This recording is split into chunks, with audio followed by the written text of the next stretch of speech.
Welcome to Scandal Water, where the tea is hot and the conversation lively. Your hosts, Candy And Ashley will discuss a peculiar story somehow related to the entertainment industry. This podcast might not change the world, but it just might satisfy your thirst for an intriguing tale. Oh, it's that time of day.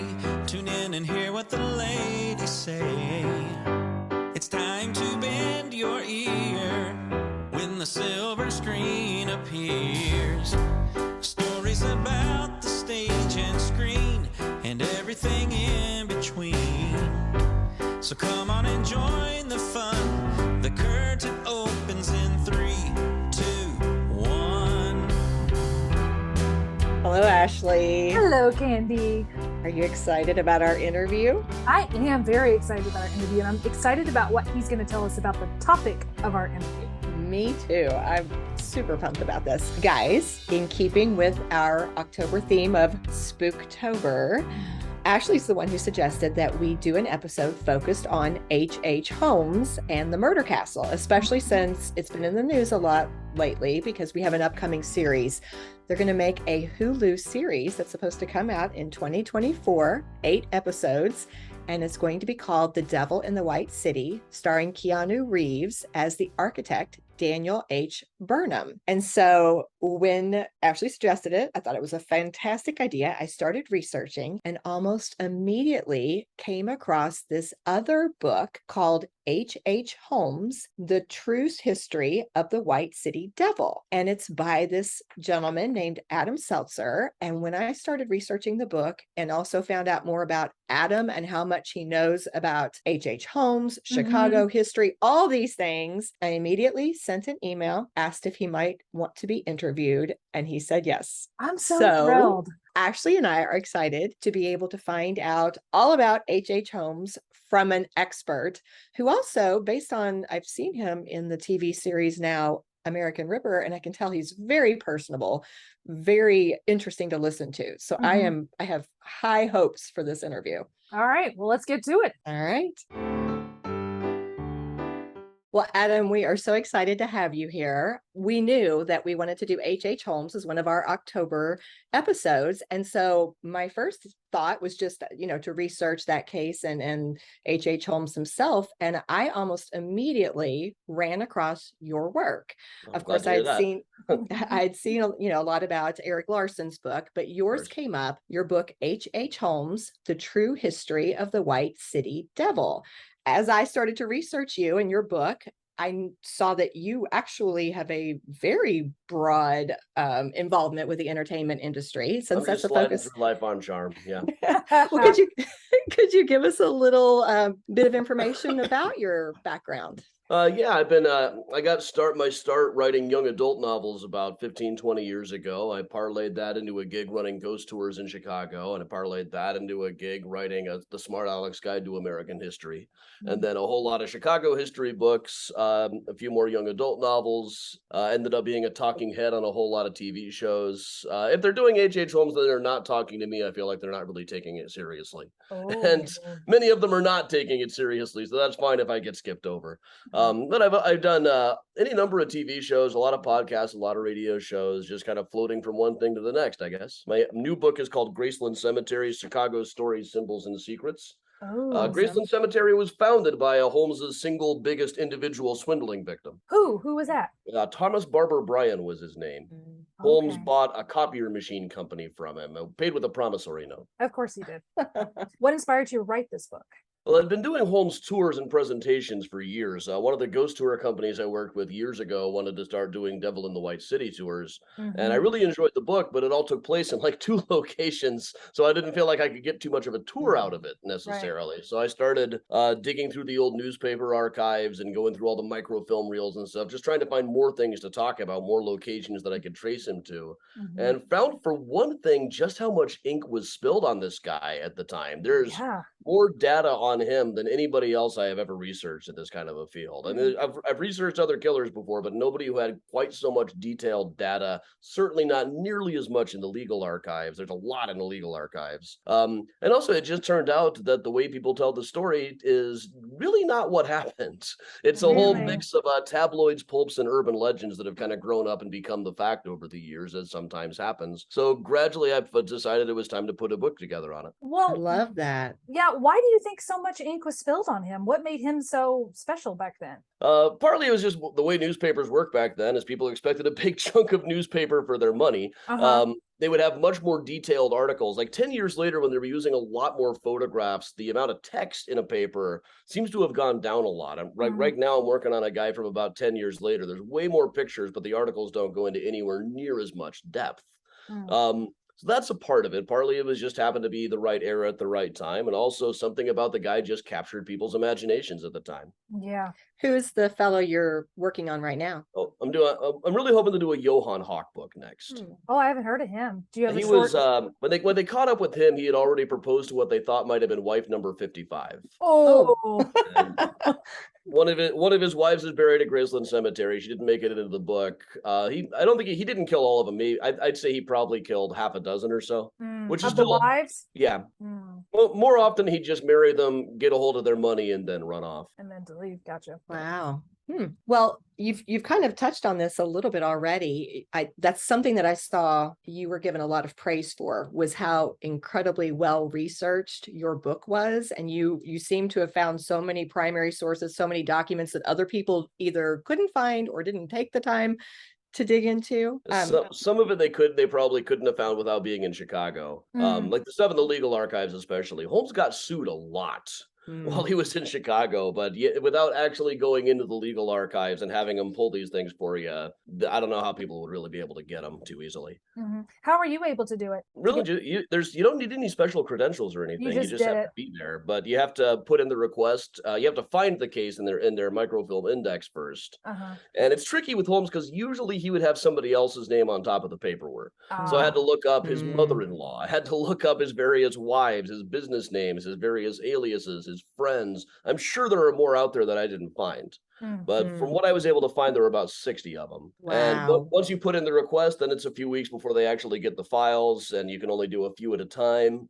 So it was kind of a long process. But you had the patience to do it. Yeah, I get addicted to doing these kind of things. Do you like the research? Eventually, they were holding me up as an example of what not to do at the archives. Like, don't give us this giant list of stuff like this, some of which we've already tried and failed to find before. And now they've even changed the rules. You can't get like 10 things at a time anymore. Wow. Oh, is that because of you? Yeah, probably. So just curiosity now, how long did it take you? How long did the process take? Well, I've been researching it off and on for 5 or 10 years by the time I got the book contract. Once I got the book contract, they wanted the book and the Mysterious Chicago book written in 3 months. Oh, simultaneously. Wow. So how was that? For ADD medication.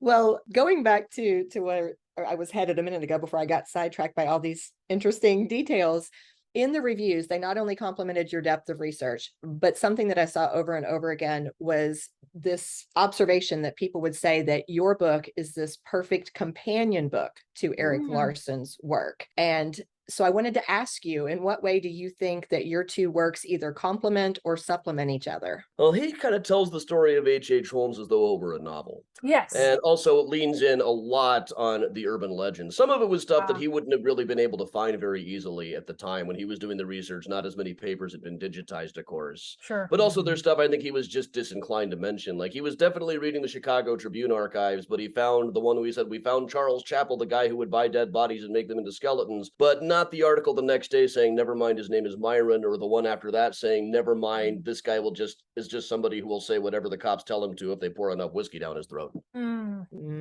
So really his takes all of the pretty much every legend that they dreamed up at the time, everything that was dreamed up by later tabloid writers, and then filled in the blanks by assuming that maybe he fits the model of what we now call a serial killer. And he's pretty upfront in his endnotes about which parts he just made up. Mine is probably less gripping if you try to read it as a novel. It's a lot more, here's the bare facts, but here's what we know and what we don't know. Here's how the legend grew. Awesome. I'm going to read a excerpt from your book. So it says, from your book summary, it says, America's first and most notorious serial killer and his diabolical killing spree during the 1893 World's Fair in Chicago, now updated with a new afterword discussing Holmes's exhumation on American Ripper. H.H. Holmes, The True History of the White City Devil, is the first truly comprehensive book examining the life and career of a murderer who has become one of America's great supervillains. It reveals not only the true story, but how the legend evolved, taking advantage of hundreds of primary sources that have never been examined before, including legal documents, letters, articles, and records that have been buried in archives for more than a century. So, we were wondering if you could explain why Holmes is regarded as America's first serial killer and what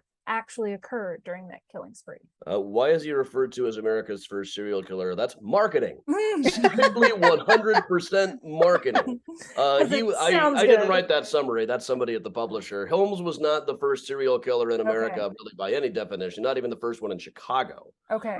There were two about a decade before him in Chicago that I think fit the bill at least as well as he does. Another guy about 50 years before that sure sounds like it's me. We just don't really have enough data. But about 25 years ago, people started calling him the first serial killer, and it kind of stuck. Okay. Well, who are those other people you were talking about? There was a guy about 10 years before him named Dr. Thomas Neal Cream. Dean Job just had a book out about him. I actually found one of his victims. I was doing some in the microfilm reel. I found some stories about a woman who'd been murdered and realized this is exactly his method, and it's a block away from his office. Oh. And that's in the book now. Okay. So yeah, solved a mystery. I love it when that happens. That's awesome. There was also a guy named Dr. Henry Meyer who killed his wife, his girlfriend's husband, possibly his next wife, then eventually married a woman, and they had this whole thing going where that she would marry another guy, then they would kill him and get all of the money.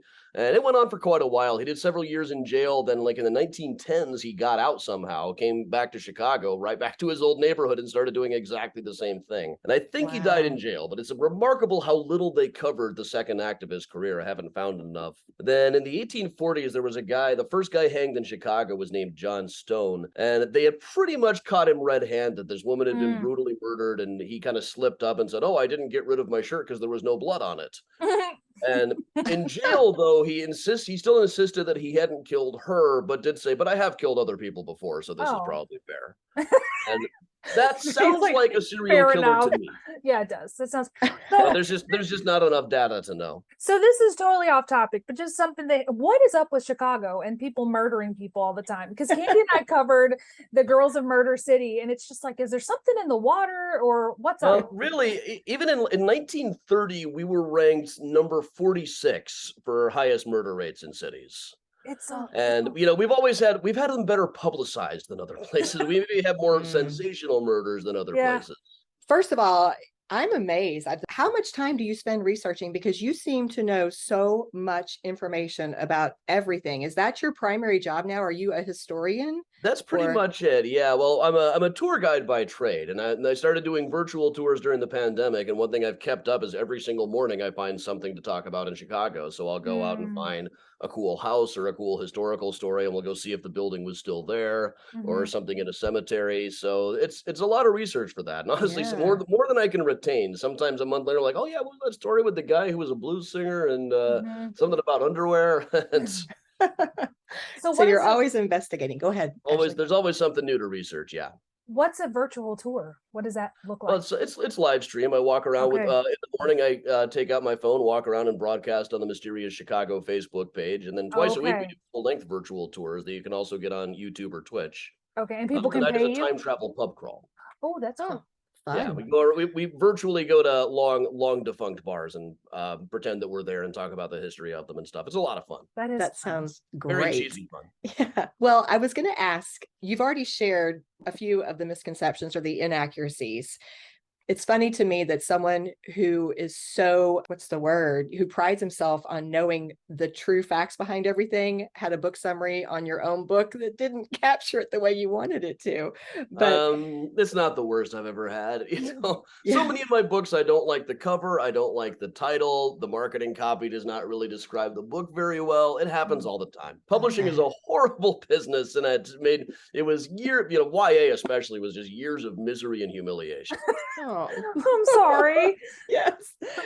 But going back to H.H. Holmes, what are a few of the other biggest misconceptions or inaccuracies that you've come across? Well, the biggest and most common is that he owned a hotel. Mm, Owned and operated a hotel. That's kind of the basic of the Holmes legend, is that he owned a hotel full of killing equipment that he was using to prey on women who came to Chicago for the World's Fair in mhm, 1893. mhm, Now, he did say that he was going to open a hotel in late 1892. He added a third floor onto his building that was supposed to be the hotel space, but it was never completed or open for business. And I don't think he ever really intended for it to be. The mm, whole thing was just one big move for swindling operations. The Mhm. idea that he was luring people to a hotel is what just came out of one line in a New York newspaper. Towards the end of the investigation, they were just kind of spitballing, playing what if, what uh-huh. if. But their one paragraph about it was reprinted in just about everything written about Holmes thereafter. Wow. So, since you've researched and actually visited the site where the murder castle once stood, what can you tell us about the design of the building and some of the key events that occurred there? Well, honestly, it was a dump. Really? It was a building that he started construction in summer of 1887. Initially, it was just a very basic building. It was retail on the first floor and apartments on the second. The third floor Mm-hmm. that he added seems to have been built very, very cheaply. It was not. Mm-hmm. It was better than a paper mache facade, but not by much. It was really just there to assure his investors and the suppliers and the insurers, look, there really is a third floor going up here. Mm-hmm. And then also he needed something to set fire to when he set fire to it for the insurance money. So Mm-hmm. that was kind of the plan the whole time. There were some hidden rooms in there. There was a hidden chamber in between the first and second floor. There was a kind of a secret staircase. They weren't so secret that everybody who lived and worked in the building didn't know about them, but they were hidden anyway. So it's sounding more like he was just doing all this for insurance scamming, and any murders were just a bonus for him. Pretty much. The murders were generally people he needed out of the way. People Okay. who knew too much. Yeah. In one case, definitely for the insurance money, but even in Mhm. that case, I think he might have actually been planning. The one murder he was convicted of was Benjamin Peitzel, his Heitzel. friend who he Hmm. killed with chloroform poisoning. Yeah. And the plan that he'd been telling people, that he'd been telling Ben's wife, that he'd been telling his cellmate in St. Louis, was that they were going to fake his death and get the Right. insurance money. And at one point, that might have been his actual plan. Somewhere along the line, he decided to just kill him. Hmm. Probably something with Peitzel, something Peitzel said. Must have been something he said, or something to do with decided he just couldn't trust him. He's known to have had a drinking problem. Hmm. Peitzel or Holmes? Peitzel. Okay. Peitzel. Uh, Holmes did not drink. Hmm. So in the American Ripper, I believe it was, they talked about a chute that ran down through the murder castle, and No, also there was a garbage chute. okay, so it was not designed to I get don't rid think of it was bodies. probably for dead bodies. No. Okay. Mm. Another misconception then that you might clear up for me. I think they also shared there was at least one room supposedly where he could control the gas from his office and then send it up into a That room. comes up a lot, but it's mainly from a 1940s retelling. There Mm. were some articles about finding gas lines, but I think they all turned out to be just the same gas lines that you'd have anywhere else. Heating and cooking gas, heating, cooking, and lighting in those days. Okay. So then if it weren't used as a hotel, how did he come to murder the people that he did kill within the murder castle, do you think? Well, I'm not sure that he killed anybody inside of the building. Really? Mm. There are Okay. 5 Chicago victims, and whether they would have been killed there is anybody's guess. Julia and Pearl Connor, the first two, are as likely as anybody else. He was fairly consistent in saying that Julia had died during an abortion. Right. And he later Mhm. actually said which building it took place in. It wasn't this one. It was like some guy's establishment, some guy who had been mean to his janitor lately. Mm. So it's Pearl, I think, would be more likely to have been actually killed there. He probably poisoned her. The baby. And that could have been done about anywhere. The next two, the Williams sisters, the next one was Emmeline Segrand. It could have just as well been done anyplace else. It was another one. He said that she died during an abortion. And then the Williams sisters more likely would have been killed in their apartment up on the north side. Okay. So there are some people who say that he killed as many as 200 people. He's confessed to 27, but Yeah, some of several those of those were are still alive. still alive. And knowing his character and personality like you do now, what do you think about that? Could it have been The 200? 200 number came from a couple of 30s and 40s retellings. Mhm. And at the time, they were saying, well, some people at the time even suggested, obviously exaggerating, that it could have been as many as 200. And that was Oh. really just the pulp writers spitballing. Nobody actually said it was 200 back at the time. Mhm. But all of a sudden now it's become like the starting place. Around Halloween, the number gets up to the thousands. Gotcha. In the appendix of the book, I've got a list of all the victims that were ever actually suggested, all the ones that are known, and all the Right. ones that have been debunked. There are a handful of maybes. There's a few of Okay. them. There was one woman named Anna Betts who lived nearby. She died of apoplexy, according to her death record, which just meant sudden death at the time. Okay. But in his letters, Holmes talked all the time about the press has been so insistent that I killed Anna Betts, and I've never found an instance of anybody in the press accusing him of that. So Hmm. the fact that he was so convinced that they assumed he did was a little bit suspicious. Okay. Mm. How many do you think that he killed? There's 9 that we can be reasonably sure of. Okay. Then there's Anna Betts as a possibility. There was a guy in Mississippi the story's a little shaky, but it's a possibility. And Mhm. that's Connor's sister Gertrude. He was accused of killing when she first died. And they have a record from the doctor saying, no, she died of heart failure 6 weeks after she came home from Chicago. But Ned was just so insistent, saying, no, we can prove that she died pure. She did not have an affair with Holmes. Holmes did not ruin her. Oh. And it almost seems like they were willing to let him get away with it rather than imply that she had ever had sex, Ah. whether against her will or not. That's just Okay. a very 1890s thing to say.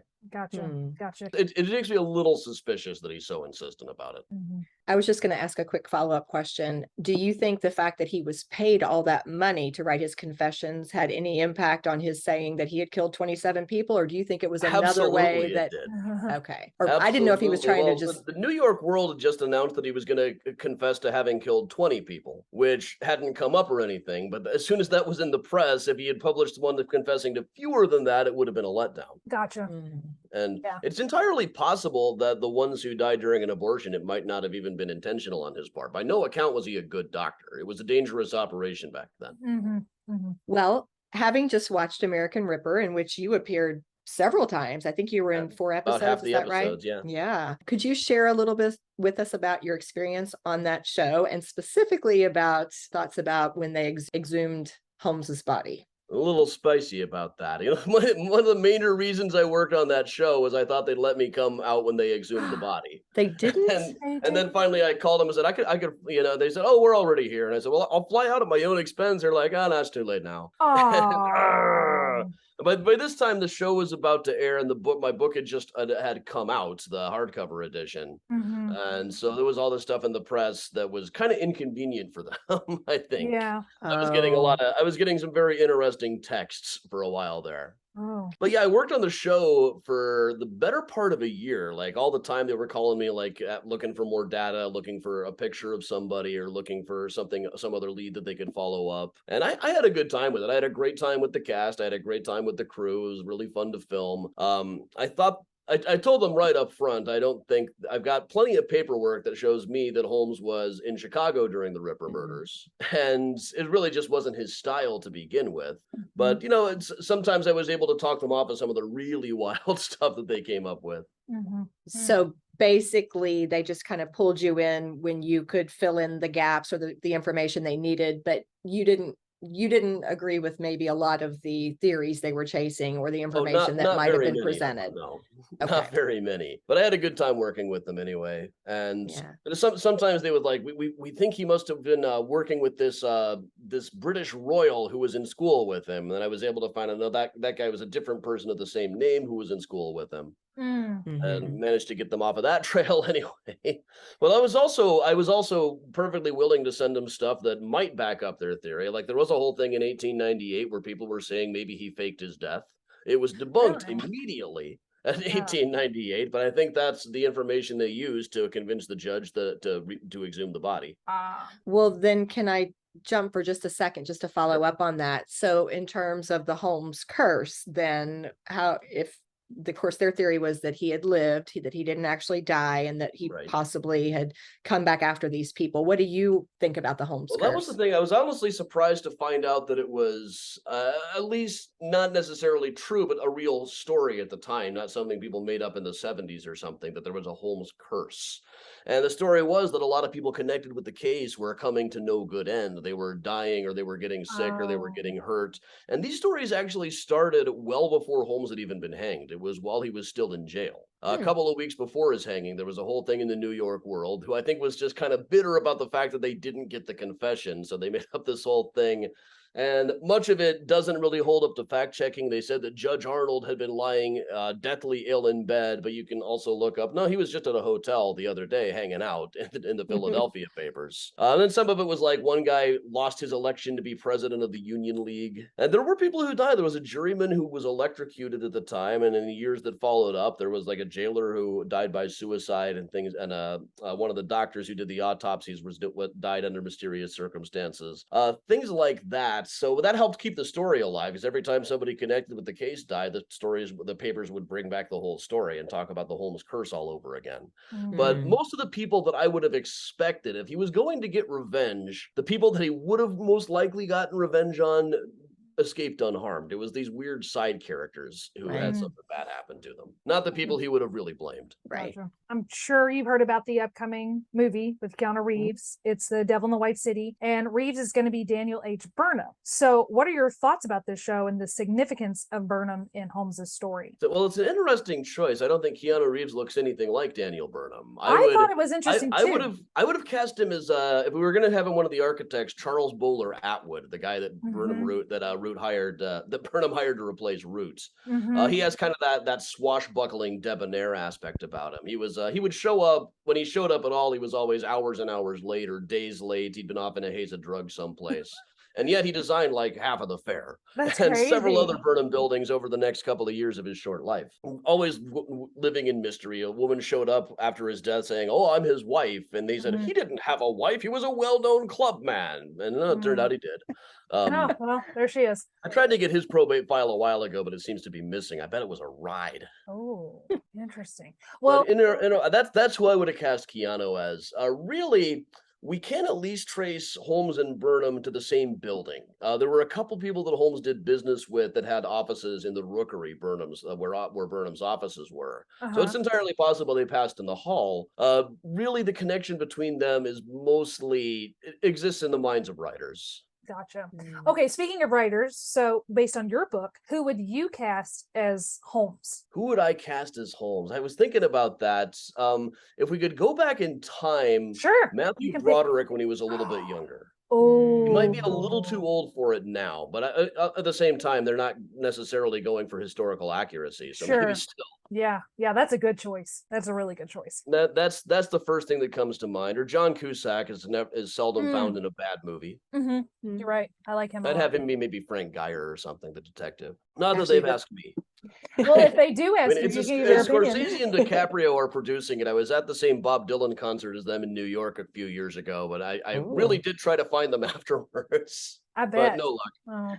I'm interested because the Holmes that you're painting for me is different than the Holmes I saw when I was watching American Ripper. Oh, for sure. And the little research that I've done, I did read Eric Larson's book many, many years ago. But I remember thinking it was more literary and more, as you said, kind of that broader story of the World's Fair than necessarily, that novel writing style of historical fiction where he stepped off the train and smelled so-and-so. And it's a pretty good guess. So what I would like to know is, so who was Holmes to you? Because the dissecting guy, the medical guy, I mean, you've painted him as a swindler for sure, a con man, but who else was he to you? He was a swindler first and foremost. That was his number one thing. He was, I consider him a very audacious swindler, not necessarily a very good one. A good one wouldn't have been caught quite so often as he was. He was caught a lot. He was a guy who kind of got caught up in something that turned out to be a lot bigger than him and allowed himself to be swept up in the current. Do you think he liked getting caught? Is that part of the fun of it? I'm not sure. I think he liked staying ahead of the law a little bit. I think he liked the attention for sure. That's what I mean. I wonder if he did this stuff and he enjoyed getting caught, but he enjoyed getting away with it more. Like if there was the cat I think he enjoyed getting away with it more. He made things more complicated for himself. Like right from the start, he lied to the census man. He lied to anybody he came across, really. He lied to the college board. He lied to whoever, even times when he could have just told the truth and it would have been easier. Even times when, what difference did it make what state you told the census man you were born in or how old you told the census man you were? So it just sounds like he's sociopathic or psychopathic and just lies. Yeah, I'm not logically qualified to lines. make the diagnosis Sure. like that. I mean, I'm not a doctor and I haven't examined the patient. Yeah, sure. But it sounds as though. Yeah, it fits a lot of the symptoms to me. But even if Yeah. you're a doctor, you should never make a diagnosis without examining the patient. And he was examined by doctors, but they were asking different questions than we would today. Sure. But if I understand correctly, so many of the murders did happen in the context of the swindles. But what Yeah. about the children? What about Peitzel's kids? Yeah, the kids knew too much. Mm. The Holmes story at the time was still Ben actually is still alive. We faked the whole thing. It's just an insurance thing.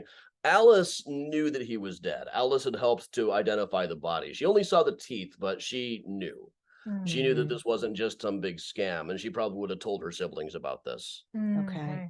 Okay. All right. Well, changing gears, we've already mentioned just how knowledgeable you are about all things Chicago. Just for our listeners, you have a Mysterious Chicago website.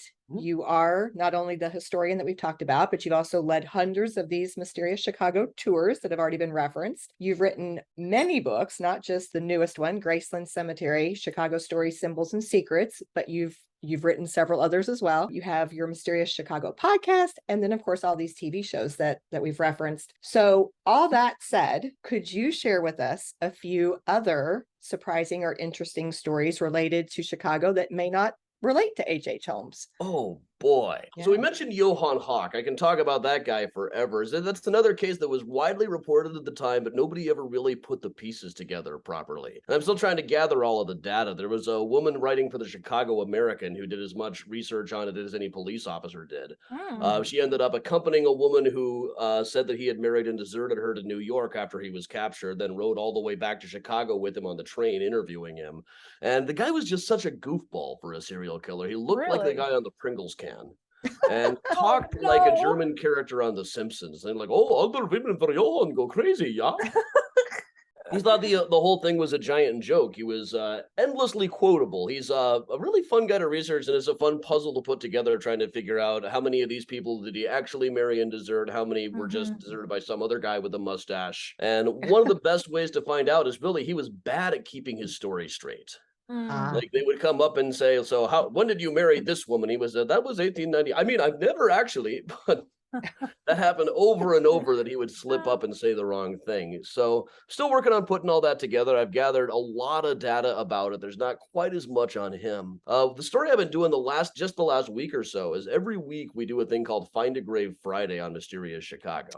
That's the thing. I go to a cemetery where I know there's a particular person buried, but I don't look up where or what the grave looks like. People figure it out in the comments, and we play hot and cold until I find it. Oh, wow. And last week, I decided to look up this guy, a songwriter named Paul Dresser, who's at St. Boniface Cemetery here in Chicago. He was a songwriter who wrote like maudlin parlor songs, these monstrously boring songs like My Gal Sal and The Letter That Never Came, like nostalgic songs about mother, home, and soldiers and not drinking. Yeah. But it turned out there was a 1914 article in the Chicago Defender a few years after he died. That was the most famous black newspaper in Chicago at the time, that talked about this upcoming benefit concert where a guy was going to sing a song by Paul Dresser that was the first blues song, which is an absurd thing to claim about anything. If this had been a white guy calling something by Paul Dresser the first blues song, it would be absolutely absurd, and we just all have a good laugh. But coming from the cultural editor of the Chicago Defender, it's at least worth looking into. It turns out the song in question was kind of an urban legend at the time. The sheet music was rare, but people had it. The story was he had just, right after one of his wives was a woman named May Howard, burlesque queen. And she left him with a dying baby, a drug addiction, and possibly syphilis. Oh. And the urban legend behind the song was that he was playing at Tony Pastor's, the clean vaudeville house in New York, and looked up, and there was May Howard and her new husband looking down, laughing at him. So he improvised this song, The Curse, that was all about, may you never find happiness, may your wails go unheard, my curse will follow thee. Musically, there's nothing bluesy about it, but this was a guy for once in his life singing from his gut. And it became kind of an urban legend. People would recreate this on stage. Dresser himself said he refused to perform it because it was a hoodoo. He said some other singer got shot while singing it. Oh, wow. So it's still, if it's a blues song, then so are all those songs where women stand on the edge of the ocean and tell people not to marry. So are some of the Psalms of David. But it's at least he's exactly the kind of guy who would have stumbled into being a footnote in blues history. Wow. And this is going to be a book or what? I put it up as an article on my Patreon, and I actually put that as, it was just so interesting that I put it up as a free one about Paul Dresser and the first blues song, because the story gets wilder and wilder. Because the singer that he was talking about is a mysterious character. Columbus Bragg, the reporter who called it the first blues song, probably repeating what the singer said, was also a really interesting guy. There's just one rabbit hole after another in this story, and I love it when that happens. Every couple of weeks, I find a story like that that'll just keep me occupied for days. That's awesome. Just to piggyback really quickly, just before you came on, Ashley and I were talking about the idea of going to a cemetery for one of our October episodes, different grave sites. As a tour guide, is that something that comes up a lot? Do you take any tours into graveyards, or is really my main thing is cemetery tours these days? Really? Yeah, that's I do Graceland Cemetery tours this time of year, several times a month. There's also Rose Hill Cemetery that I work at here. Oak Woods Cemetery down on the south side, I'm finally putting together a proper tour of. Cemetery tours are great because you can always, if you get tired of telling some story, just take a left-hand turn. There'll be another one to tell instead. How do you keep it respectful for the people that are buried there? Well, my thing is I want to portray these people as though what they, not so much what they owned as what they were like. I want to find as many stories about them as possible. I'd much rather find something about a joke that they told or a prank that they played or something like that, or something interesting about their life, not just who they married. And I'm not necessarily respectful to all of these people. Some of these people do not deserve much respect. I wouldn't say anything to them when they're dead that I wouldn't say when they were alive. Okay. Yeah. You just want to make it personal. But it's also part of why I usually keep it to stuff that's older, stuff from like the H.H. Holmes era, where I can be more of a smart aleck and it doesn't really cause any damage. Gotcha. I've still gotten the occasional nasty letter, but it's usually like, you're dismissing the wonderful work of the Chicago police on the Holmes case. Like, I don't even know which urban legend you've read that the police did anything wonderful in Chicago. Yeah. Any standout stories from your tour, from one of your tours, something that was very, I don't know, shocking or different, or? Oh, all the time we'll find stuff. There's this gorgeous mausoleum at Graceland designed by Louis Sullivan for the Getty family. And it's been on every tour that anybody's ever given of Graceland Cemetery, pretty much, just for the architecture of it. But nobody for years had talked about Alice Getty, Henry's daughter, who's buried there. She was a composer. She published, had a Braille printing press. She published really academic, brainy books on the history of Buddhist art. She lived in a monastery in Japan for a while, but then her manuscript about it was destroyed by the Nazis. She could have been in an Indiana Jones movie. That sounds amazing. And all the time I would find stories like this. I mean, even these guys, these dull businessmen turned out to have daughters and wives who could have been in movies themselves. That's awesome. Yeah. So is it all famous or well-known people? Is there any unknown? Oh, not at all. I especially like finding stories of people that aren't as well known. There's a guy named Jeremiah Price. Nobody had talked about him in 130 years. And when they were last talking about him, they were just still swapping stories about how boring he was. He was a comically boring individual who died in the 1854 cholera epidemic. And that's it? Some of the best stories are in unmarked graves. Oh, yeah. What do you find out about those? Usually it's just sometimes it was just going through the interment book at the cemetery looking for interesting causes of death. Sometimes it's having read about somebody through their obituary or a newspaper story, then finding out they were buried there. And I could go through the records and find out where it was. Like the skyscraper burglar is in an unmarked grave. A guy whose cause of death is given as brutality of a policeman in 1867 is in an unmarked grave. We just got a marker for a Black Civil War soldier who had been unmarked the whole time. So listening to you talk and the amount of research that you do, how do you memorize all of these facts? Is it just repeating it over and over? It's just you have a photographic memory? What do you think I really don't know how I do it. Honestly, like a lot of the morning mini tours that I'll learn for a week or so will be out of my head. A week after that, they get pushed out by whatever the new thing is. If there's one that I've told more than 2 or 3 times, I can usually tell it again. Sometimes it'll just go down to muscle memory. Like next week, the virtual tour next Thursday night is going to be the drunk history version of my ghost tour. I've done that one so many times. We'll see if I can just still do it when I'm completely smashed. Well, that'll be something to tune in for. About how many people do you take on a tour at a time? I mean, how does this work? Well, on a walking tour, I usually cut it off in the range of about 30 people. Mm, Okay. But above that, I feel like the quality kind of suffers. yeah, I would say so, because it Yeah, gets but a to be such virtual large tour, I group. can have as many people as will log on. Sure. Which do you prefer? Well, they both have pluses and minuses. I love getting out there. I love meeting the people. I love telling the stories. Virtual tours, I can do things that wouldn't work in person. Like geographically, there's stuff I couldn't possibly do Mhm. that are easy enough on virtual tours. I can pop between different cemeteries, end a Mhm. route in the middle of the cemetery, not back around by the gates. So they both have different challenges. They're both fun for different reasons. Well, our last question then is, what current or upcoming projects should we look for? And is mysteriouschicago.com the best place to follow you? Yeah, mysteriouschicago.com is the best place to go. There's a very active community on the Mysterious Chicago Facebook page. There's a fan club page called Mysterious Chicago Regulars and Miles Fan Club. Miles is the cat. Yes. Love it. And there's even going to be, we even have a convention once a year. It's a very active group. It's a really fun group that shows up on all of the live streams. My next project, I haven't decided for sure yet. I've got proposals going around for 3 or 4 different books at any given time. So Oh. we'll see which one sticks, I guess. In terms of the publishing, how does Yeah. this work? Do you have to pitch every book, or do you now have kind of a standing relationship where you, Oh, when you have an idea? pitch every book. Okay. Mm, I definitely have to pitch every book.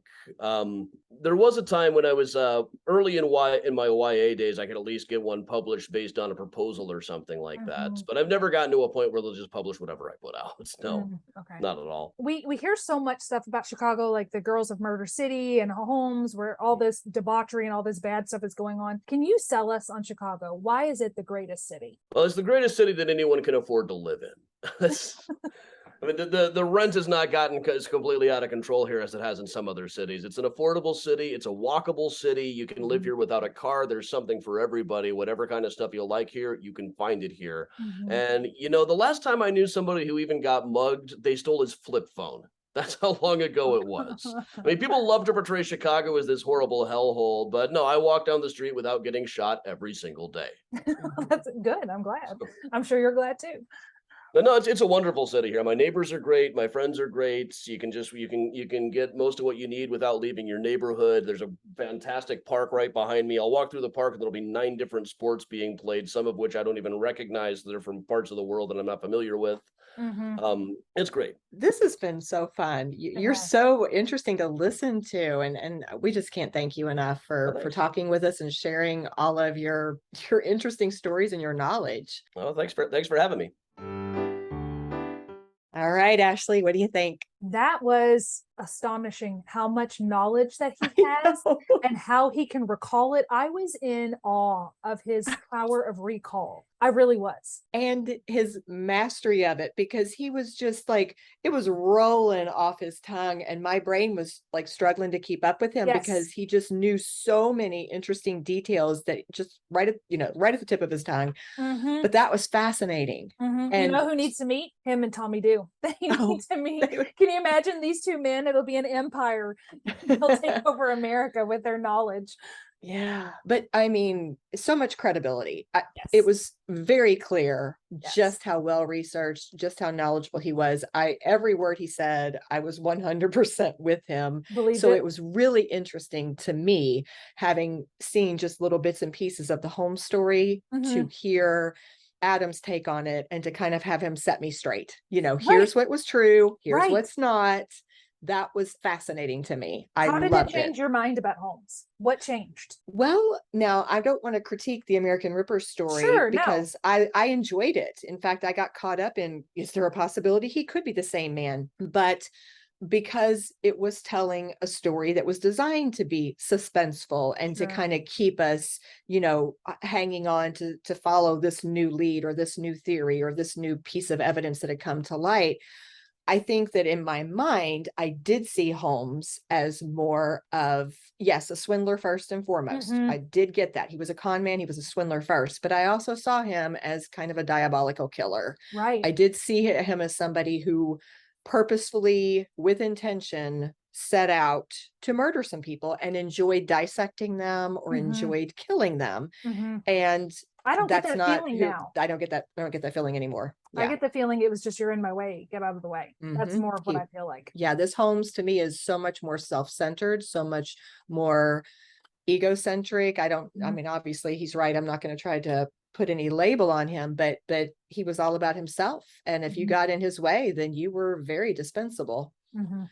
Agreed. Yeah, definitely everybody go check out Adam's work. I'm going to go join one of his live streams tonight and check out one of his virtual tours. So that's going to be fun. Yes, just to say it one more time, the book that we've been discussing is H.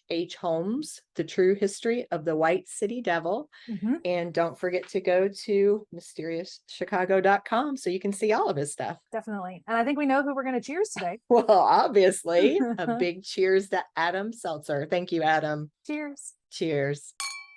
This episode of Scandal Water was executive produced by Candy Thomas, that's me, and Ashley Raymer Brown. That's me.